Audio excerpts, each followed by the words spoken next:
Hi Pranuti, hi Vinita. Hi Vasudha, hi Vidya, hi Pranati. Hi Vasudha, hi Vinita. I just saw your message, Vinita.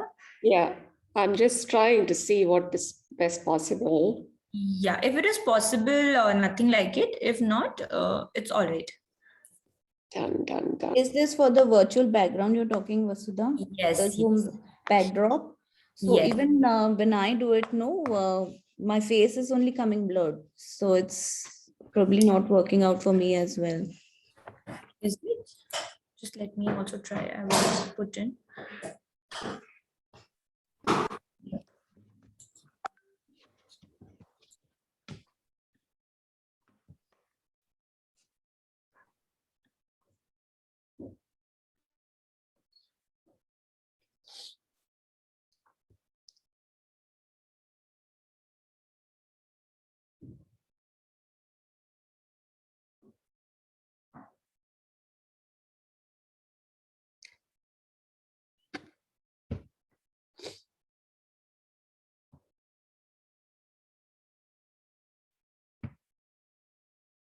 Yeah, that's right. I can get the backdrop in, but then my Yeah. face is covered. Okay. So this is happening. Okay, I think you just have to deselect the green screen. Okay. Once you deselect the green screen, I think this should be done. No, but then no, your device requires a green screen to support virtual background is what it's saying. So I am not able to do that. Mine is fine now. Vasudha, can you check? Okay, so I think Pranati, now when you're putting the background on, can you deselect that green screen? Put that background on and deselect that green. Okay. Okay, first do it, then I'll try that.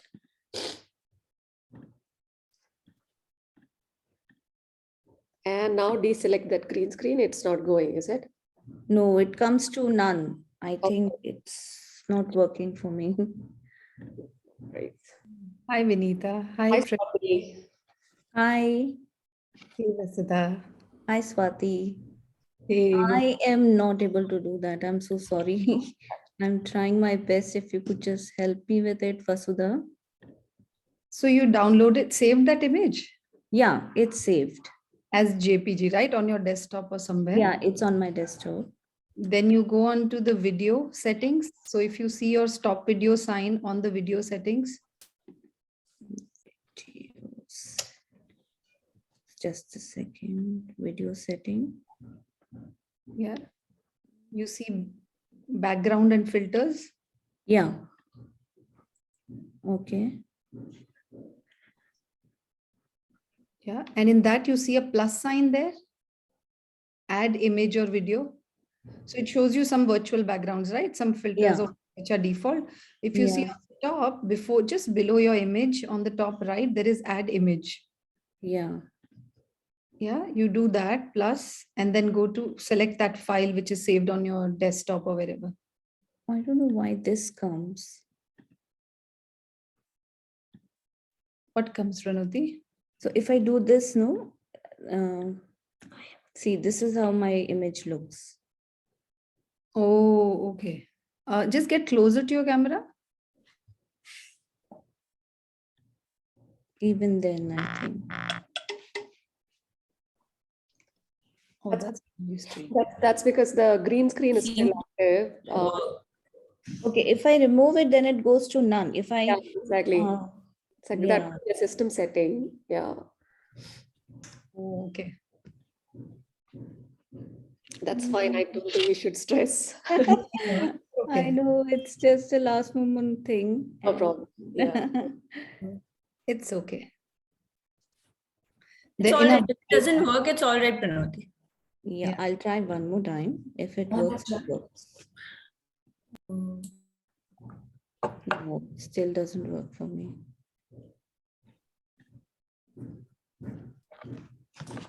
Oops. I hope it's fine if this is how it looks. Yeah. Yeah, that's what I'm saying. There are enough bright blue screens. I think it's okay. Okay, good. You know. Now, this screen is actually a savior for me because I have a very bright yellow usually. Hi, Nitin. Hi, hello everyone. Hello. Hello. Vasudha, I think Chaitra had message saying that is she visible and audible? Can you check them that? Not sure if I can see her on the screen. Yeah, I- can't see. Yeah. No, she is not neither visible nor audible, actually. She's on mute.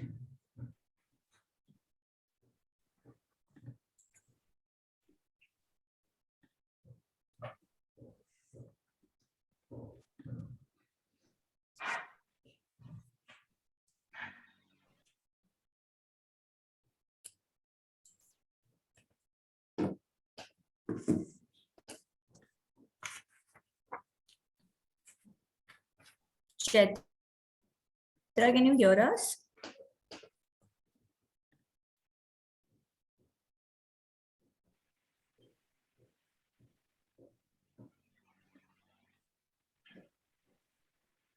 Vasudha, your screen is frozen too. Hi, Hey, hi, am I Chaitra. audible? Now we can see you. Yes. Right. Hi, Chaitra. You know. Nikhil, so I've sent you the question.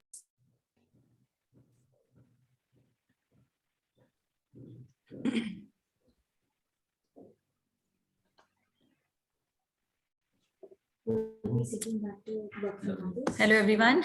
Now I think everybody is audible and visible to everybody now. Yes. Yes. Chaitra and Nitin, I just wanted to check if you have tried putting the background, if it is still coming blur for you also, like it is coming from Pranoti. Vasudha, your voice You have to breaks connect. and you have some connectivity issues. Yeah, you're frozen now.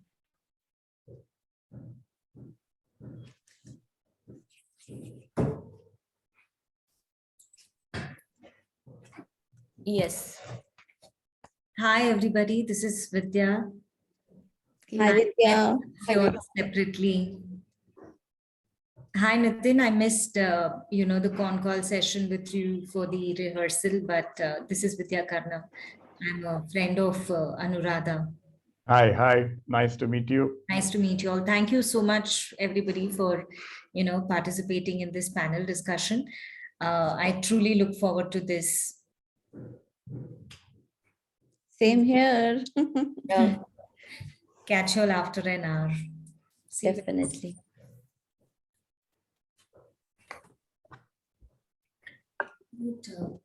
Share the I have. Sorry, I was actually asking and I then missed what you all said about the backdrop, Chaitra and Nitin. Yeah, so you wanted us to change the backdrop? Yeah, if it is possible for you. If you're comfortable changing it.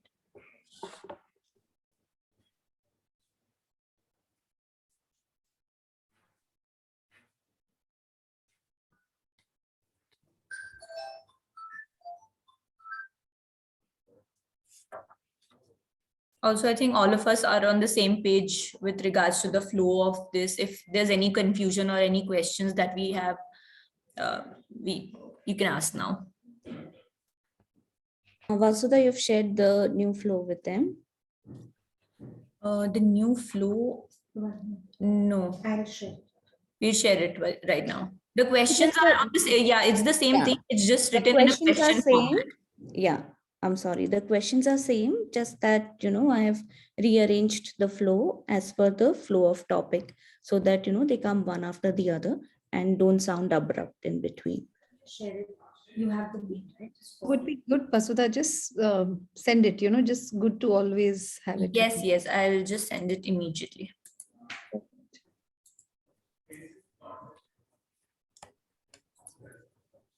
Hi all, am I audible? Can you see me? Can you hear me? Yes, Yes, we can, Alright. Chaitra. Finally. Hi. Good. You're from your phone, is it, Chetra? Because your screen is Yeah. visible. Yes, Okay. yes. Okay. No worries.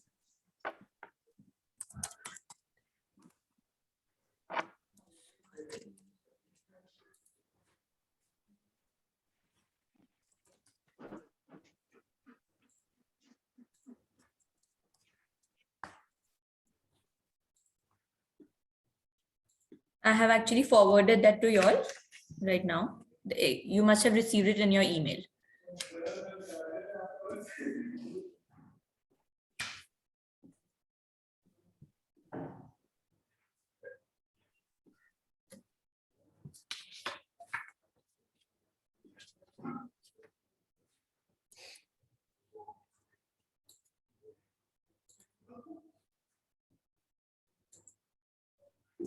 Manas is not doing this.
For some reason. Hi, Pranoti again. Were you able to go through the flow? Yeah, just now, Pranati. Okay. And that seems fine. Yeah. So what we have done is also, because in the earlier flow, there were these two questions which were mentioned at the last, where, two of you were going to answer that. So in case we have time left and we don't happen to cover it during our discussion throughout, we would touch upon those topics. Otherwise, I think this is pretty comprehensive and we would be able to kind of sum it up in these questions asked to you guys. Sure. Yeah. Are you guys good with it? Yeah, absolutely.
Sorry.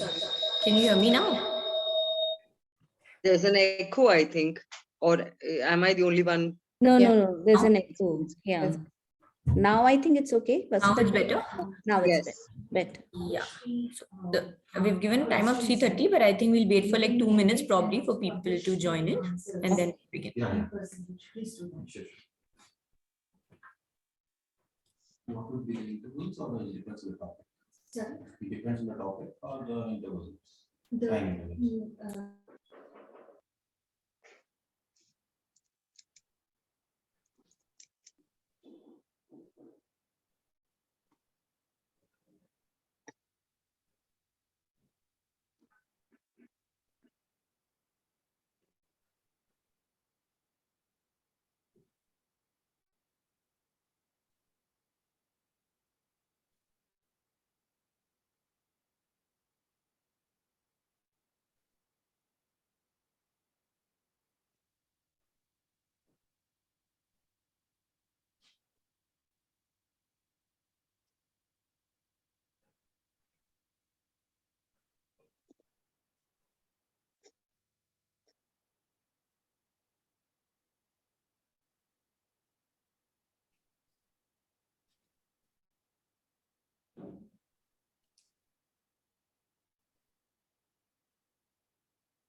Chaitra is not there.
Hello, everyone. A very warm welcome from 315 Work Avenue to the virtual event on working out of office during dynamic times. Today, we would discuss calling people back to office and the fact that 95% of the workforce will be working from office by 2025. Also, we would talk about what is needed to get back to work from our industry experts. But before we dive into the discussion, allow me to introduce our panel. Our first panelist is Ms. Vinita Virgis, Vice President, Client Services, Randstad Sources India, a passionate talent strategy and operations professional who comes with over 15 years of experience into talent transformation and operations with exposure to diverse corporate environments, including IT, non-IT, BFSI, manufacturing, health and life science sectors. She has deep love of art, music outside of work. We welcome Ms. Vinita on board. Our next panelist is Dr. Nitin Berkere, Director, Human Resource, The Better India. Dr. Nitin is a seasoned HR professional with nearly 2 decades of rich and diverse experience in startups, MNCs, and family-managed conglomerates across India, US, Africa, and GCC countries. He has held leadership positions with organizations like The Better India, Emirates, Healthcare, Imami, Narayana Hrudaya, Walmart, and Landmark Group Dubai. Dr. Nitin's professional and consulting assignments have spanned e-commerce, retail, hospitality, aviation, ITES, and healthcare industries. We welcome Mr. Nitin on board. Our third panelist is Ms. Chaitra Rao, recruiter from a top MNC. She's a seasoned HR recruiter with a variety of experience across different aspects of recruitment. In her current role, she handles human resources and support the talent acquisition teams. She has around 15 years of experience, out of which nearly 1.5 years have been into customer services and the rest in recruitment. We welcome Ms. Chaitra on board. Hi. Our Thank next you. panelist, thank you. Our next panelist is Ms. Pranoti Munge Kalra, Group Head HR. She's a HR professional and have been in the industry for almost 15 years now. She enjoys her work and loves interacting with people. She's an amateur artist and loves to paint in her free time. She's also a mother of a 9-year-old who keeps her on her toes. Ms. Pranoti is also the moderator for today's event. We welcome Ms. Pranoti on board. Thank you, Vasudha. Our next panelist is Ms. Swati Kellogg, co-founder Timshell. Swati has over 24 years of work experience. She's a passionate coach and facilitator with keen interest in experimentation with a healthy food and environmentally sustainable lifestyle. She's also a mom of 2 young adults. We welcome Ms. Swati on board. Thank you very much for joining us, all of you. We look forward to the discussion today. Over to our moderator, Ms. Pranoti. Thank you, Vasudha, for introducing our brilliant panelists for today. Good afternoon, everyone. As Vasudha mentioned, I'm Pranoti and I'll be moderating this event this afternoon. It has been uncertain times and the world surely looks different, but gradually everybody is getting back into some rhythm. The focal point now is on the role of companies to enable employees to get back to office, which is our topic of discussion today. To deep dive into this, we have a great panel coming from different sectors and company stages. We would try our best to give our audience actionable insights within this 60 minutes of discussion. So without further ado, let's jump right into it. Nitin, my first question is to you. You've had a vast experience across different companies and even consulted startups. In what way do you think work from office will change the dynamic of the workforce, and how does it impact productivity? All right. Let me start this by bringing to your attention two quotes, that essentially comes to my mind at the moment. The first one is, necessity is the mother of all invention. And the second one is, change is the only constant. In my opinion, people have been working in the office right from the time when Henry Ford introduced this concept of actually coming to the office and working, clocking for 40 to 48 hours. And, that was essentially the need of the hour during the Industrial Revolution, where it was essential for people, and especially in a production kind of a setup where people need to have to, kind of pay a visit to the office to ensure that the work actually gets fulfilled. For most of the organization, the work from home was rather an imposition. This was not, and most of the companies, let us accept, however much they would like to disagree, majority of the companies are very reactive, and they are, kind of hardwired that way, because, everybody wants to actually look at opportunities, how they can actually maximize their productivity and efficiency. And very seldom organization actually dabble into the areas which is quite unknown. It's very uncomfortable. Innovation is not a brainchild of every company. So very few companies have, essentially got into the mold of actually, into the area of lateral thinking. So to a larger extent, the work from home was more an imposition. So it was not in which ways a proactive measure for most of the companies. So, in that context, I would say that initially when we started work from home office, a lot of people, like the idea, because, it is quite natural for people to, be very fascinated by the aspect of how does it look, for me to kind of operate remotely and perhaps work very, very remotely. And that's something that, a lot of people aspired for, but had never experienced actually. And when this really happened, the initial euphoria was there, obviously, because, when you start working from home, naturally it is quite, it's something, there's a novelty factor in terms of actually working from home. And very soon people started realizing, initially, there was also severe job losses because many companies which were not equipped to, kind of handle this kind of a crisis. We started seeing that there were a lot of organizations which kind of went out of business as well. So I would say there were two factors when people started working from home. One was the novelty factor, the initial euphoria. The second one was a fear psychosis.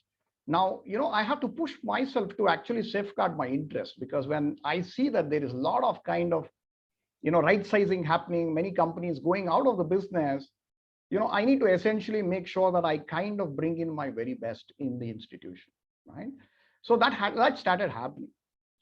And very soon people started realizing that, look, all the workplaces, including mine, right? The house is meant to be a place, it's my personal abode where I essentially want to actually, I use it for my recreation. I use it to actually recharge my energy. I use it to sleep. I use it to actually pursue my hobbies. I use it for my family.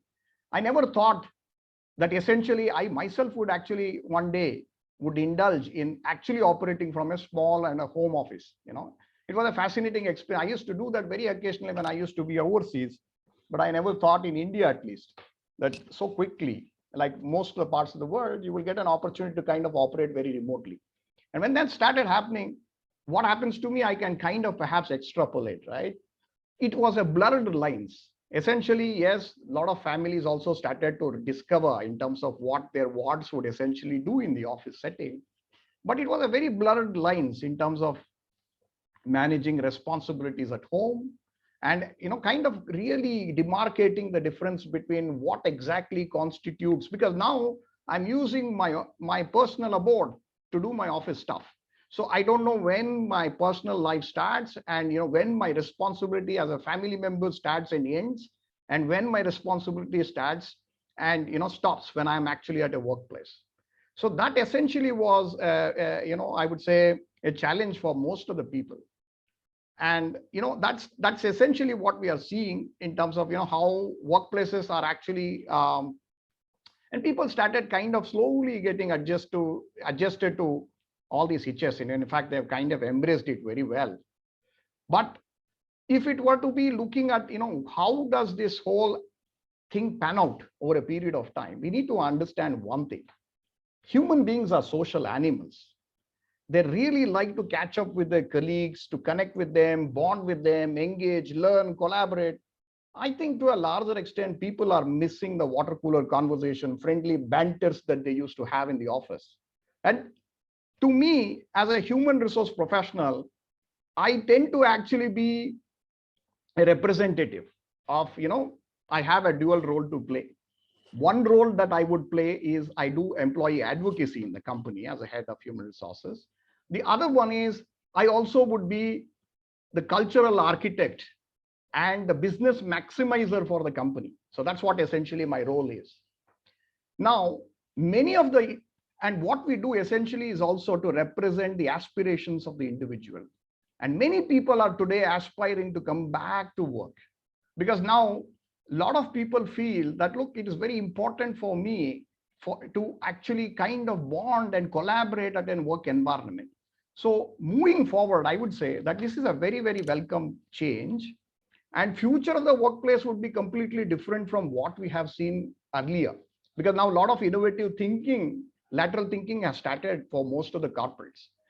Earlier we were talking about full-time assignments, part-time assignments, and now new words like gig economy workers, right? I mean, are emerging. And now, I was watching Gravitas yesterday, and there was a beautiful report in terms of, how does it look for a 4-day work week in India? So, it probably would be a 12-hour kind of a shift for majority of the people, but how does it really look if we were to experiment on those lines? Similarly, now, democratization of workforce is happening, and in the future, what essentially would be the outcome of this would be a very beautiful amalgamation of a hybrid kind of a work environment, because every person is very different. We are all hardwired very differently, and what really applies to me perhaps may not be essentially applicable to somebody else, because somebody would probably thrive in an environment when there is, they are kind of encouraged by fellow colleagues and co-workers, and they are good at multitasking, etc. Now, working from home has its own set of limitations, right? I mean, unless somebody is a very self-motivated individual and he is very good as an individual contributor, you will thrive in that environment, because you know what, to a larger extent, you are hardwired in terms of actually managing with that kind of an efficacy and efficiency. And in terms of how to prioritize your work, because it has to go in a very sequential kind of a fashion. So the future of the workforce would be essentially a clear blend of hybridization of workforce. And I think productivity to a larger extent, I hate to use the word productivity. I would rather say performance is going to actually improve, right? Because the performance is a sum total of many things, and productivity is only a sub element of it. But I'm only talking about the overall performance. It means engagement of people. It talks about learning aspirations of individuals. It talks about collaboration, and it talks about work output. So future of the, once we actually hit back the office, it's going to be very, very different. And this difference is visible. It is no longer the era of micromanagement. It is the era of empowerment. And to a larger extent, even managers have realized, right? So it requires a lot of hand-holding and effort to train the managers first, because managers are also, not equipped to actually look at their workforce, which are completely remote. And managers feel that they are very comfortable when they see in terms of, because what gets measured gets managed. That's what they've been taught primarily. So it is an important aspect for us to kind of first involve the leadership team, the supervisory team, and then it becomes very easy to kind of create this kind of an ecosystem where people can collaborate and thrive, and look at a very kind of a hybrid model, and essentially encourage people to choose the work style that best suits them. Okay. Thanks, Nitin. That was pretty insightful. So it is safe to say that, it definitely will have a positive impact on the performance of the workforce going forward. So, Chaitra, we move on to you with the next question. With the workforce already suffering from a notable rise in mental distress from the pandemic, returning to office may add to the anxiety. For example, people have shifted back to their work, to their hometowns and are pretty comfortable with the setup there. I think employee well-being has taken a center stage in companies. In your view, how will work from office affect individual psychology? What are the ways companies can overcome this challenge? Right. Thank you. Thank you so much for that. So while I was listening to Nitin, there's something that he mentioned, bifurcation of work and home. I think I got stuck there, which was beautifully articulated. I think that is what is going to be the big challenge now, especially when we are calling back employees back to the offices, So yes, there's going to be a lot of panic to not just, working in an environment where you're going to be with a lot of people, also leaving things behind at home, and because there's some arrangements people would have made, and leaving that behind, trying to organize that at home, and then leaving things back at home and coming back to workplace is going to be a biggest challenge. Because like he was mentioning today, I don't know, I'm on a call and I'm also cooking. I'm on a call, I'm also washing clothes. You're kind of used to this for the last 2 years. It's going to be very difficult for us to kind of, we've kind of started believing that this is the model that we are going to be working in, So it's going to be very difficult for people, especially, if you are taking care of kids at home, if you're living with your family, where you're going to be mostly in the kitchen plus working and things like that, it is going to be quite difficult. One is people may get paranoid to come back to work, especially when the pandemic was a very big deal. There may be the fear that what will happen if you're going to be exposed to a lot of people at workplace. I think that is something as employers we should reassure the employees that, necessary precautions have been taken, and this is what we have done. And the organization is expected to be extremely transparent in the way they're going to be bringing people back to work in terms of what are the medical needs that are available if something goes wrong, and how are they planning? Are they going to be again sitting next to each other, or is there going to be a distance between one person to the other? Now, about wearing the mask, about the meetings that we used to have in groups in the meeting rooms, is that going to still hold good? So they have a lot of questions. I think transparency is the key from the employers, and we have to be extremely transparent. Plan it very well, so these things are addressed and people don't feel uncomfortable coming back home. And the last and the most important thing is provide flexibility to employees. I think that's the key, because we are so used to, like I said, there is no, it's been quite difficult to bifurcate between home and in the last 2 years. I think that flexibility makes a lot of difference, because today in a city like Bangalore, I would dread to travel 4 hours in a day back and forth, to go to work. I would rather feel, why don't I use those 4 hours at home and do something more productive? So if you have to pull me back to office, there must be something attractive there, right? So I would be thinking on these lines. So, assuring them that there is a flexibility that will be provided. You don't have to come in fixed work hours until things are settled at the workplace. And allowing them space, because now we're so used to being with family around us, giving that kind of space where they can still spend time with family during the week, probably calling them twice a week instead of calling every day. These kinds of flexible hours and flexible days, I think this has to be done. I mean, that's what I feel.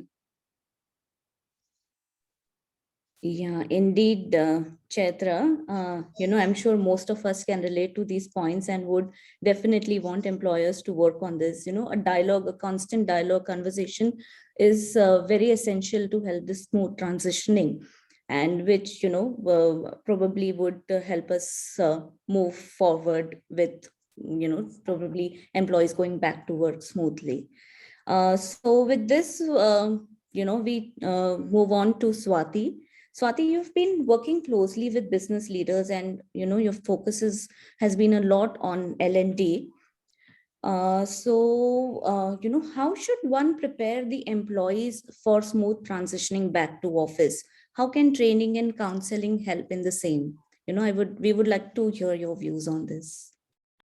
Yeah, absolutely. And, I loved what Chetra, you mentioned, about paying attention to the physical and mental, both, like as we are calling people back. And, if I look at my conversations with leaders or employees, in organizations, I feel that, so in many ways, pandemic has been a time for most of us to do a lot of soul searching, where we went from this extreme of seeing a lot of difficult times around us, within us, and also, at the same time having a lot of gratitude for simple things which one earlier took for granted, right? So in many ways, it's been a time for a lot of soul searching for individuals and people.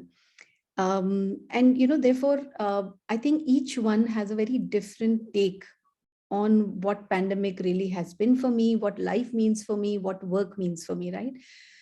So in general, I feel that, like Nitin mentioned, for some people, it's been a nightmare to even manage those blurred boundaries. For some, it's been, a time that I never realized I could have extra, right? I suddenly am no more commuting for those 4 hours and I have that time available with me. So one thing I clearly see, there are very different facets that have come up as critical ones for individuals. So I feel before even getting into what we can do, it's a very important aspect to really pay a closer attention to where our employees are mentally, so really listening to, their individual needs. I think it's a great time for organizations to connect people back to the business purpose, values.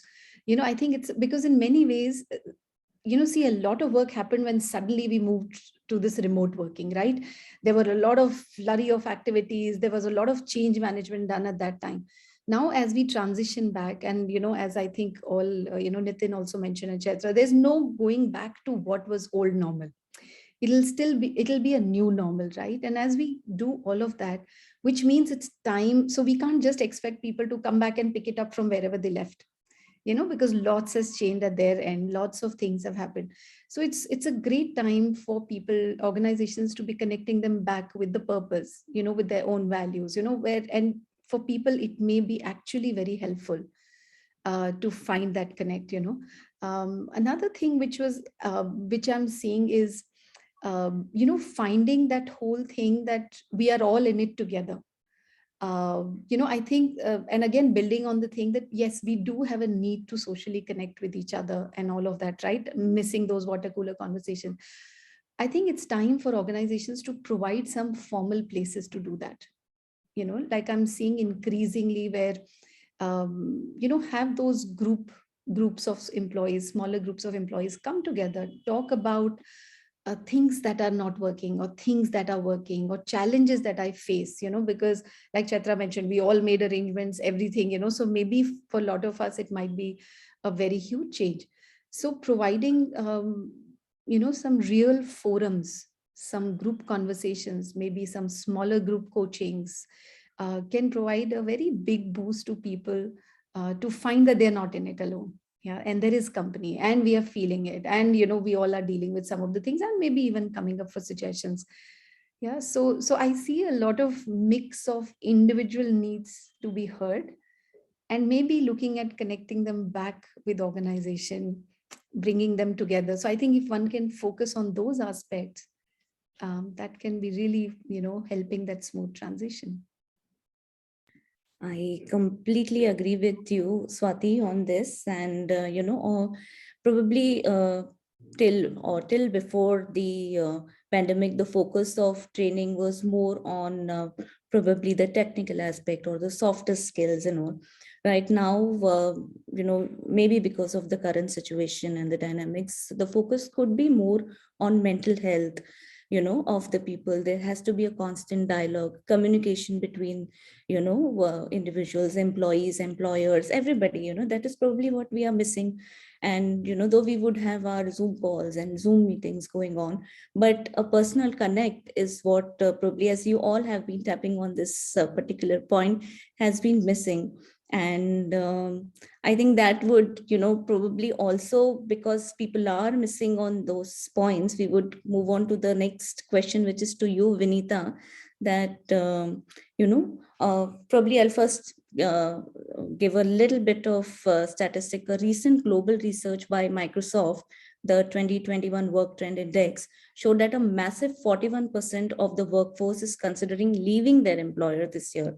Other statistics have also shown similar results. Probably this is, because of pandemic, because of not able to, go back to work, working from home, etc. So when it comes to getting back to work from, in your view, how does the aspect of attrition get impacted? Thanks for that question, Pranati. And I mean, taking cues from all what the earlier speakers have told, and I believe this is going to be an ongoing discussion for a while, because this, as Swati also said, this the definition of normal has changed, and let's accept that fact. Back to what Nitin was, summarizing as what is the current situation, and also to add to what Chaitra said, when we are looking at moving back to office, the call out that each organization, and Nitin rightly said, most of us are reactive as organizations or as decision makers. But now that we have gone through a particular phase, our organizations taking those informed calls, basis what is the purpose of calling back to work? Is it for the people connect, or is it to provide or is it a measure to get back to, as economy is moving back to growth? Are you equally anxious as an organization or as a business leader to run along with that growth? Is that why you're calling them back? Or are you trying to build that bridge of those people who want to actually get back in terms of people connect? So that organized or informed decision-making by organizations will be the critical aspect of determining whether the great resignation era, as we are right now calling it as a jargon, right? Is the great resignation era determined by these decisions, is what we will have to, evaluate. Does this have an impact for the current trends that we are seeing and the reports and the stats that we are seeing? Definitely, yes. Where does it stem from? Because the talent pool now knows that there is flexibility available. How do you define flexibility is something that you leave to the talent force, right? It was very interesting to see the poll that just came up where 40% said that they want to get back to office. And that's exactly what we also realized when we ran a survey within our organization at Randstad. There was 40% who insisted that they want to get back to work. And that comes from a various aspects of reasons in their backdrop, right? It could be socioeconomic reasons, like, there could be a lot of joint families. For them, working from that environment is really tough, right? So those, for them to drive the so-called performance, office environment really works. Vis-a-vis, there is an individual contributor, as Nitin rightly pointed out, who is just so motivated, sitting in that undisturbed room and giving it its best. Stats also prove that performance increased 80% plus, right, in the 2020 phase. Why did that happen? It's because that focus was there, and we were trying something new. So now when you suddenly pull that crowd back on a mandatory mode, will that have an impact on attrition? Definitely it will have. But at the same time, are you giving flexibility to the extent that you're actually overlooking performance, which is an organization decision? And that's probably why we are trying to get back to the once normal by bridging that gap. So does this have an impact on attrition? Definitely yes. How do we arrest this is something probably we'll touch upon later as well. But how do we be taking conscious or informed decisions as organizations is by leaving this choice or that flexibility of choice to the talent work, the talent pool out there. We can go on and on discussing what are the disadvantages and advantages of that decision. But I think it will have an impact if we are not providing that flexibility of choice. Yes. So that is some thought to ponder upon.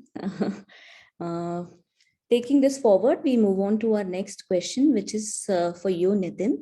Pandemic has introduced an element of uncertainty in the business. In such a situation, how does one maintain the stability in the system or organization?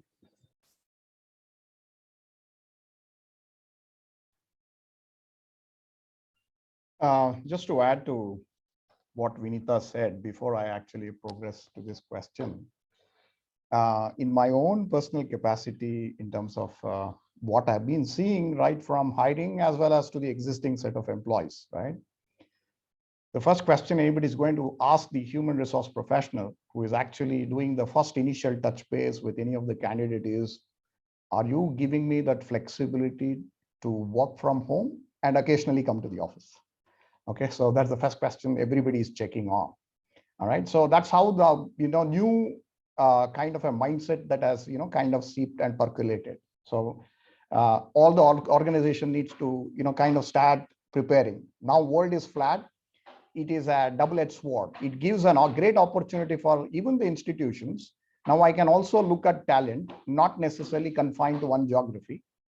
I can even have somebody working on a freelance basis outside the cross borders, right? So if suppose somebody has got a very niche skill, perhaps I don't have that skill currently available, and I'm prepared to actually make that kind of an arrangement. I can even look at a talent which is outside cross border. Similarly, for a lot of people, the Indian workforce, they can sit now in India and actually kind of offer their services. World is flat. So true to what Thomas Friedman said, now they essentially can go, and help the world is the marketplace now. So we need to understand this aspect very, very clearly. Now, coming back to the question that you just now asked me in terms of now, how do we, how does, one maintain the stability in the organization and system, right? To a larger extent, look, it's both the individual and the organization need to make this effort to, kind of not make it so outlandish, and these circumstances, this is one of the challenges one would essentially kind of bump into. And so effort needs to be made to address all the physical, mental, and social dimensions. And I would say that it requires effort from both the institution as well as the individual. And I told you that, the driving force is very different for a very, very, different individual. And we need to kind of, it's very important to, kind of unravel. And Swati rightly mentioned that, it's very important to understand the individual style of functioning. So many aspects, like, first, are we doing a proper resource allocation? Do we have, the right kind of tools to actually support people, both in the office as well as working very remotely? Are we now prepared to redesign the policies and benefits in terms of, to support these kind of, work arrangements? Are we actually creating the support groups that is necessary to actually kind of build that confidence in these people? Are we taking efforts to kind of reskill these people? That becomes a brilliant opportunity. I would say that to a larger extent, this pandemic has made even the most laziest soul to go and embrace technology. I'm telling you, even including my grandmother who never used to know, in fact, she can make a Zoom call today, right? And it's quite unheard of. I mean, and today a village bum can essentially tell you how to probably make a Zoom call, how to essentially kind of operate a WhatsApp. And imagine that effort that is required for someone to bring in this change. It wouldn't have happened if not for pandemic. Yes, I understand that there have been a lot of human suffering. In fact, I lost my dad when, during the first wave of COVID. But what I'm trying to actually say is that despite all these sufferings, etc., the world runs on hope. The world runs on hope, right? And there's a beautiful acronym for hope. You know what the acronym is? What is the acronym?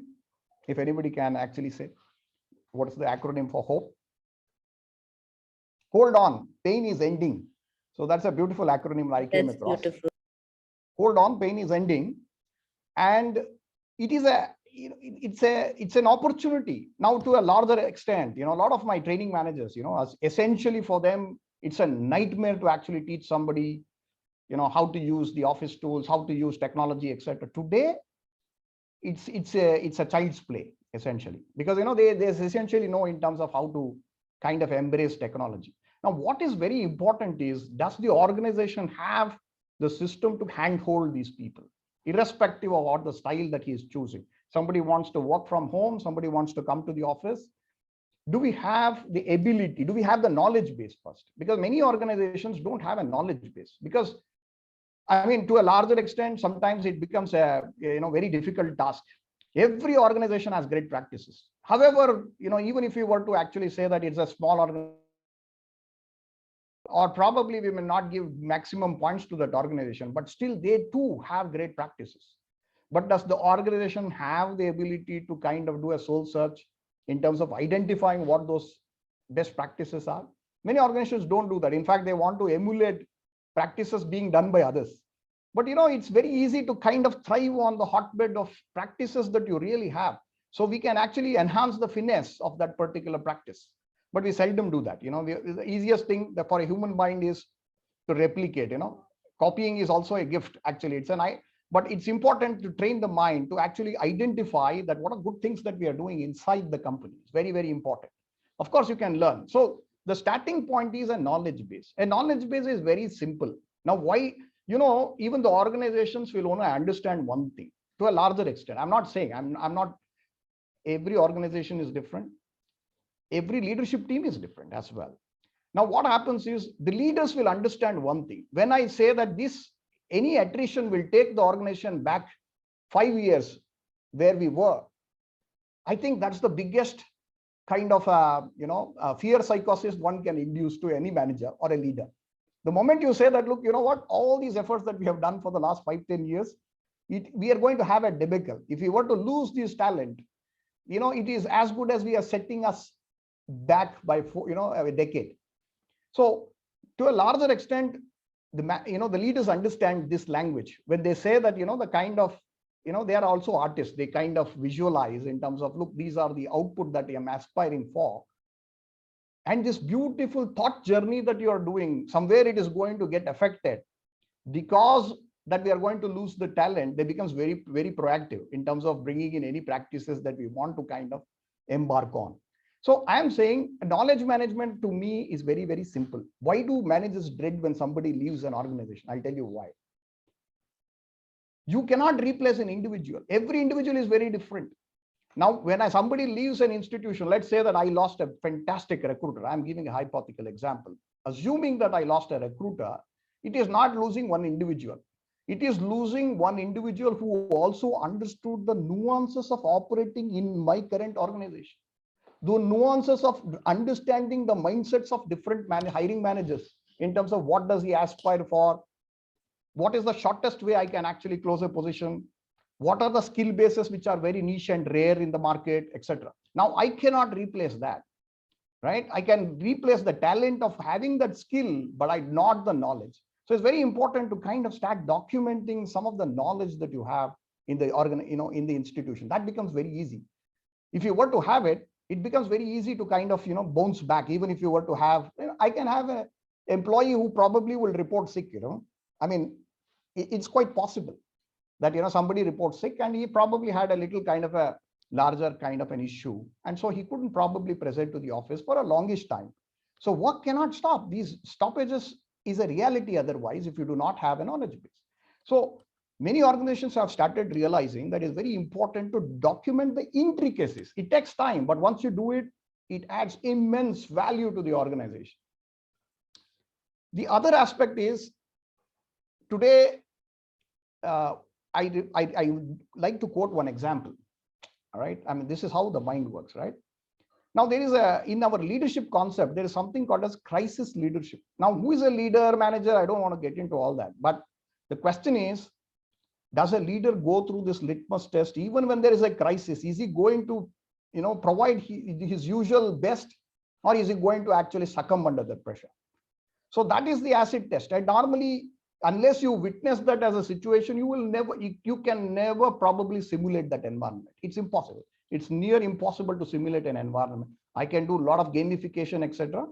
But the fact is, gamification is different and reality is completely different.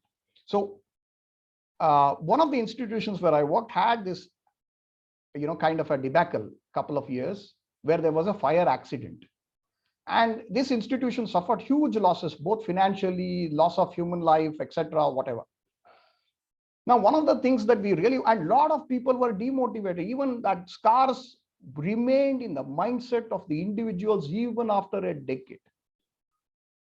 And one of the things that we realized, how do you actually train the leadership in crisis? Because when things are good, everybody seems to be at their peak of efficiency. But when things go wrong, we don't know whether the person will kind of succeed in that litmus test. As a resultant of which, what we did was we did a participation of approaching the companies which have had these kind of debacle, very different kind of a debacle. I don't want to name the institution. There was an FMCG company, and that FMCG company had they had earned huge brickbats in the market because of the products that they had launched. There were issues with, or at least the perceived notion of an issue with those products. And as a resultant of which, the kind of sales had nosedived, the company had gone through a lot of difficult times, etc. So the easiest thing for us to do was to approach them and say, you know what, we will train you in terms of the crisis leadership that we have kind of created, because we were the only ones perhaps who had a fire accident at our workplace. And maybe you are the only institution which has had issue with the product actually being rejected by the market. Very two different scenarios. But why don't we actually help each other cross-train? So it would be a wonderful opportunity for our people to get the insights in terms of how your leaders performed in that crisis. So this is very important. So what I'm trying to say, to cut the long story short, is that if you were to actually have a knowledge management, if you were to really have good training practices, then anything is doable in the institution. And to get into a new normal, to face any kind of a challenge, it becomes easy. Great. Thanks, Nitin. I agree that, a knowledge base is very essential so that, it helps the, not only the current people in the organization, but also moving forward, you have a base ready to pass on to. And you also tapped on the role of leader, in this scenario. So Swati, we move on to the next question. As Nitin also mentioned, that the role of leaders is really critical in such a phase. So do you see a shift of change in the role of leadership to facilitate this transition? Any challenges they would face, and a few ways of overcoming the same? Yeah, and there's one quote that comes to my mind after listening to a lot of us here. And how we're talking about this flexibility bit, that so there's this American basketball coach, John Wooden, and his quote is that flexibility is key to stability. I don't think anything could be more true for leaders today, which is really about my ability to be flexible, to be agile. How am I leading, dealing, working, talking, and, getting the performance from my people. And I think if I really, if I was to really put the ways, the challenges that come in my way of being more flexible, for a leader, they're really at two levels. First is really my own self-awareness, right? And Nitin, just building on the thought of, when you were talking, one of the things that was coming to my mind was that sometimes as a leader, it's even hard for me to be aware of my own resourcefulness, right? What are some of the triggers that come in my way that by and large, otherwise I'm a very calm or inspirational or, equitable leader. But then there are certain triggers that come my way, which take away that resourcefulness. And then I become more stressed or frazzled or maybe short-tempered or things that I don't mean to do, right? And those triggers are going to be there, as you move back, as you move back to the new way of working. And therefore, it becomes very critical for every leader to be aware of their own state of being. So what's my self-awareness around my state of being? What takes away my resourcefulness? What are my triggers at workplace? Yeah. I think, and there comes a lot of things. So, my own biases, my own opinions.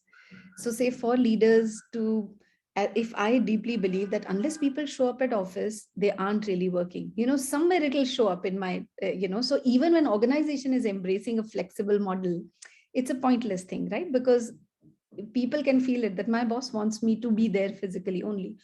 Or even if I have, as an organization, we have embarked on a flexible model, but say 3 people are sitting in office and 2 are coming in from home, or logging in from Zoom. But then, after the Zoom call got over, we 3 of us connected and decided, oh, we can also do this.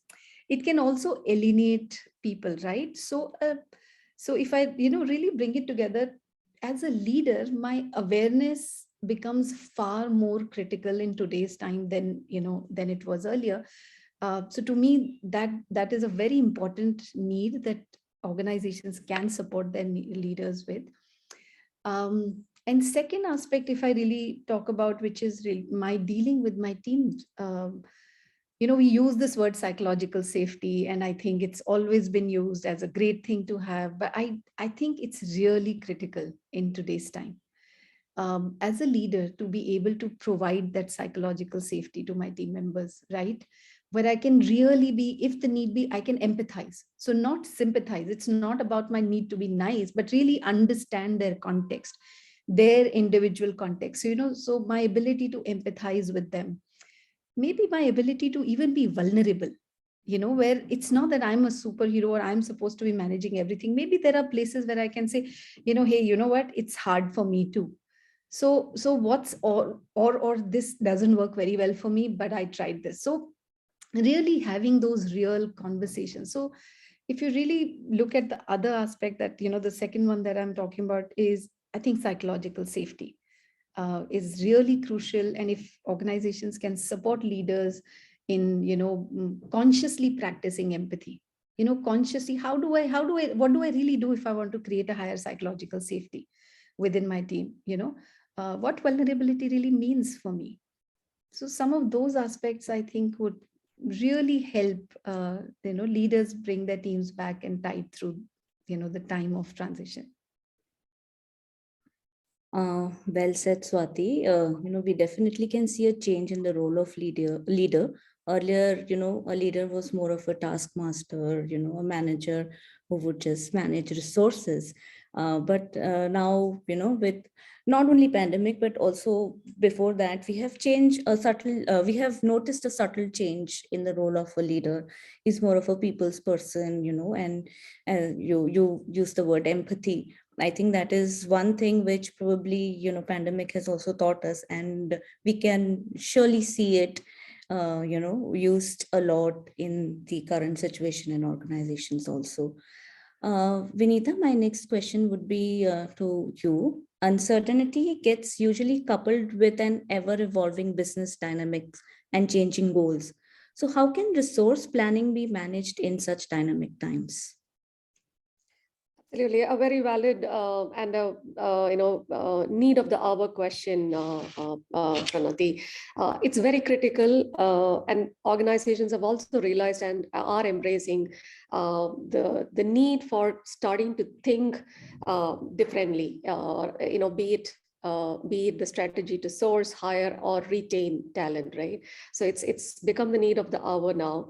And what existed the pre-pandemic era also was something called skill shortage, which will continue as a part of the workforce planning. And that also becomes a a significant portion to get addressed at this point, right? I mean, given, okay, we have one additional hurdle to cross, that is to keep the balance in place, keep the check in place of this flexibility in place, and still continue to address skill shortages. So that is going to be very critical in the resource planning that we are going to have in our future, methods of how we, embrace these key workforce trends. And what does that mean? So if we look at the market, the evolving market, there are many organizations who position their talent strategy as we are flexible. We are moving to a hybrid culture. There are a lot of organizations currently coming forward and saying that, we value you as an employee, and here is our strategy for retention, that we are going to be flexible as per your demand. So it's the same thing is now being positioned as a talent attraction and a retention strategy. At the same time, we have also seen certain organizations, in 2020, there were a lot of reports going up and down saying that some organizations, even the tech giants, are taking a call to completely move out of the physical office space to cut down the bottom line spend, right? So while that was then, we are seeing that a shift is happening in those decisions of not probably going 100% online, and still maintain that flexibility for the 50% who wants to come back. So we have seen that with, we look in the market and we see brands like Mahindra and Mahindra coming forward with those kind of options, right? They are saying that we will only engage 50% of the staff at any point in time, but that 50% is a choice of the talent of the employee. So those will be the futuristic approach organizations will try and embrace, so that to strike a perfect balance between what is acceptable both for employer and employee. Also take very conscious decisions on the spend, because I think there was this terminology this coinage of organizations realized that the huge spend on office space was a facade, I read it somewhere. So, will we completely get away with that facade, or is it actually a facade? We have realized that probably is not when we read it that time, because we still have that 40% who says, I want to come back, I want to make that personal connect, and I will perform better only if I'm here in this space, right? So that's going to be the balance that organizations will continue to research into and continue to maintain. And if we are able to, as well prepared, proactive organizations to taking those decisions, I think that would be our approach going forward. And it is really key that we don't stay rigid, and we don't try and push ourselves back to get back to a definition of a normal that was there earlier, rather than embrace the new normal and move forward. Good. Thank you, Vinita. I think it really gave us a good insight about how things would be managed further. You also talked about balance and then taking it further. I think, Chaitra, there is I'll come to you for this question. There's a tricky balance that needs to be maintained, leading the change with empathy, yet being firm about the needs of the organization. So how can companies look to find this balance and maintain it? It is indeed very tricky. While we have, especially in recruitment, sorry, these things are popping up, so sorry. So just to give you an example of recruitment itself, right? There are these numbers and targets that we are always chasing. Yeah. And there is a certain timeline for all of this. And there's a kind of stress that all of us are going through in meeting these numbers and all of that. Having said that, once we sorry.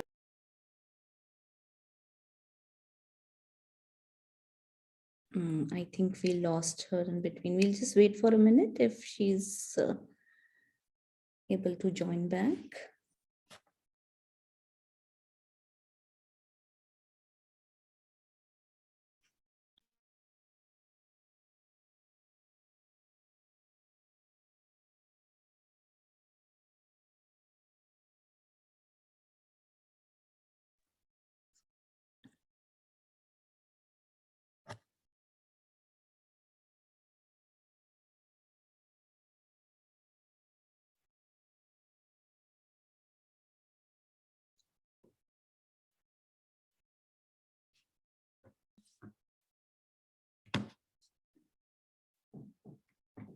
Technology can always play a Yeah. No, but Nitin also rightly said, I think, even the people who wouldn't want to, kind of get into a Zoom call or probably, tap on this, we have been forced to do this. I mean, I was quite a computer illiterate before, working on only on my probably database and all of it. But suddenly you have to juggle between all of it, screen sharing, all of it. So it's like a boon in disguise for all of us, probably. Oh yeah, absolutely. Absolutely. So I don't see her joining back. Would one of you okay, no, that is Vasudha, I think. So would one of you like to take on this question to maintain balance? So leading I'll just repeat the question once again. Maybe one of you who would want to talk about this and elaborate more. So leading the change with empathy, yet being firm about the needs of the organization. How can companies look to find this balance? There has to be a fine balance to be maintained between this. So how do you think companies can work around it? Go ahead, Swati. Okay, just two little points that came to my mind, Pranati, as you were talking. Thank you, Nitin. I think these are times where organizations need to be transparent and authentic. I have seen sometimes in some places where there'll be a lot of these very fancy terms used, accountability with responsibility and, and a lot of things where, it'll be, so I know sometimes when I've spoken to people that, we are given the flexibility to choose whether we want to come or when we want to come and all. And yet my manager, says something else, or I know my manager expects me to be there. So I think in order to really strike a balance, I think it's time for organizations to be authentic and transparent about which way would they like to go forward. So, that's something that comes to my mind. Sorry, Nitin, I jumped in there. No, I think Swati just stole my words in terms of, I was about to say, similarly, Good to see I concur on her, common focal point in terms of, look, I mean, what is the authenticity of the leadership? Are you going to walk the talk, right? I mean, to a larger extent, people tend, if you are transparent, people know that, you don't have a hidden agenda. And people can give, lay down their life for the organization as long as they know that the institution cares for them and they are doing the right thing. And so there is absolutely no problem for any organization to be firm in its decision.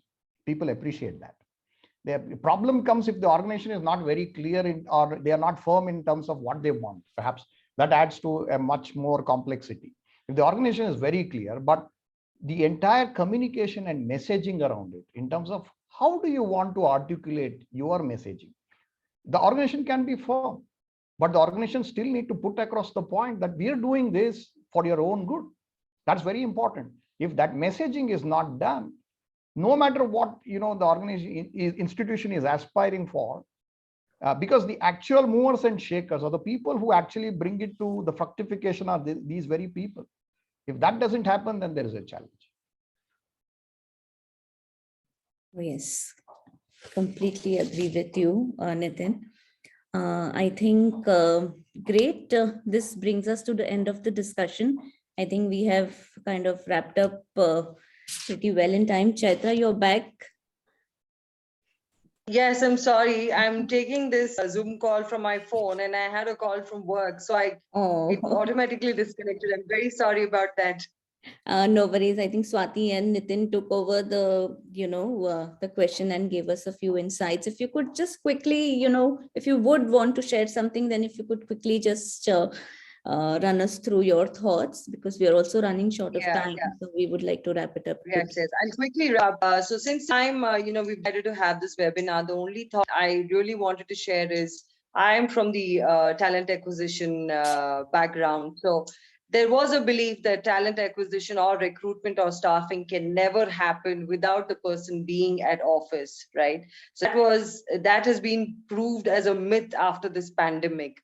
So and that is one thing. And why I said that is today, when we are having recruitment drives, which are all virtual and things like that, and you don't know what's happening at an individual's personal life, right? So today, instead of looking at individual recruiters, I think more like a team. There is a large team supporting, and we are falling back on the team. So for example, there is a batch day happening at work, and the individual who's supposed to be spearheading that is not at work. While we know this is what the organization needs, but you have to be very empathizing during that situation. And hence today, I think we're really flocking together, so if there's we know the situations that somebody may fall ill tomorrow and something else could happen. So instead of having one person, I think we're working in groups these days, and things are happening even if one person is not present. So that is something I really wanted to bring. It's an interesting observation I've been having, because like I said, I think it is a myth that recruitment cannot happen anymore.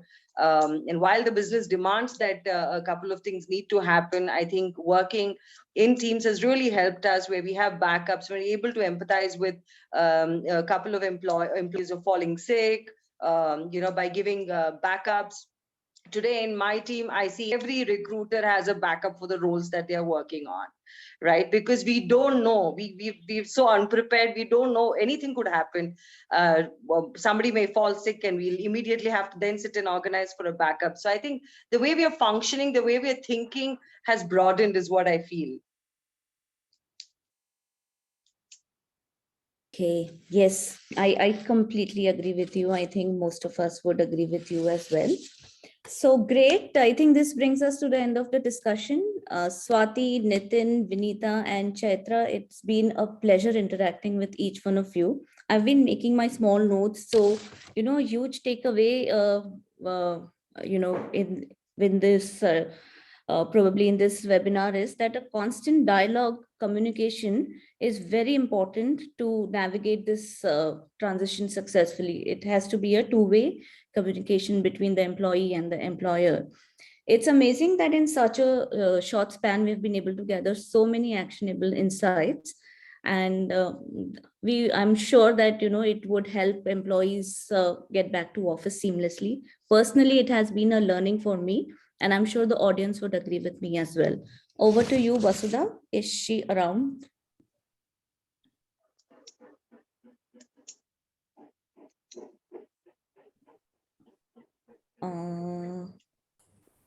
I don't see her around. Hi, Okay, I'm back. great. Thank you so much, everybody. Thank you. It was indeed an insightful discussion. I believe everybody attending this webinar and the event would have had a lot of information from today's discussion. Thank you, all of you, for being a part. And thank you, all the attendees, to give your time and listen to this session. Thank you. Our pleasure, Vasudha. Thank you so much. Thank you so much. Take care, everyone. Take Take care. care, Bye-bye. everyone. Take care. Thank you. Bye-bye. Bye-bye. Bye.